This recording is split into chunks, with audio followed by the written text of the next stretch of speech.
ئیلاهی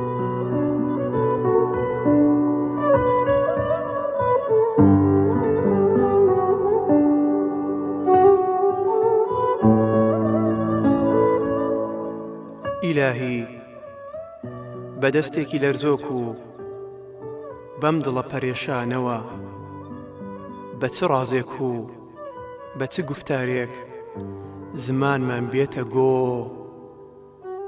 چی بڵێن و وەسف و سەنای چی بکەین، کام نیعمەتەی پیرۆزت باس بکەین. خودایە نیعمەتەکانت بێشومارن و لە ژماردن نایەن، وەکو دەریایەکی ئەوینە و تنۆک تنۆک بەسەر ڕوحماندا دەبارن.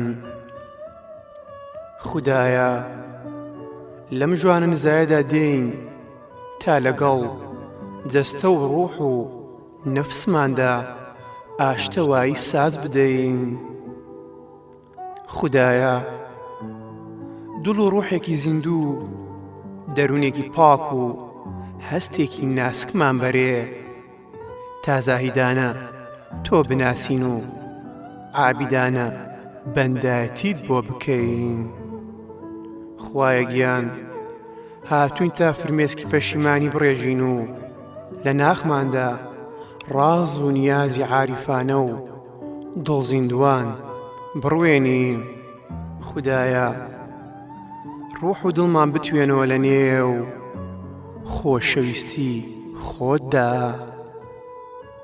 وا دێین و وا دێین بە پەیژەی کامەرانیدا سەردەکەوین بۆ گەیشتن بە کۆشکەکانی بەختەوەری و بۆ گەیشتن بە لیقا دیداری تۆ. ئیلاهی ڕاز و نیازمان هێناوەتە حزۆرت، سەردەمێکە دورگەی غەم توانا و هێزی لێ بڕیوین و جوانیەکانی ژیانی لێ سندووین. شەوارە و بریق و باقی دنیا تەراویلکە و سەرابی لێ کردوینەتە نور و ڕووناکی، نور و ڕووناکی تۆی لێون کردوین. خوایە گیان یارمەتیمان بدە خۆمان ون نەکەین، لە تۆدا خۆمان بدۆزینەوە. یا وەدود تەڕتەڕمان کە بە خۆشەویستیت، بە ئاگری تۆڵت نەمان سوتێنی یا ڕەب.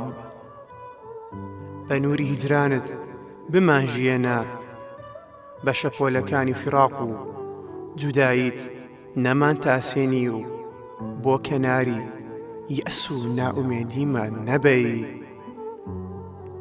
خودایە یارمەتیمان بە تا چاومان ڕوون و ڕوحمان ئاسوودە و ڕوخسارمان گەشاوە و کار و کردەوەمان جوان و ڕەفتار و گفتارمان شیرین بێ و دژ بە یەک نەبن.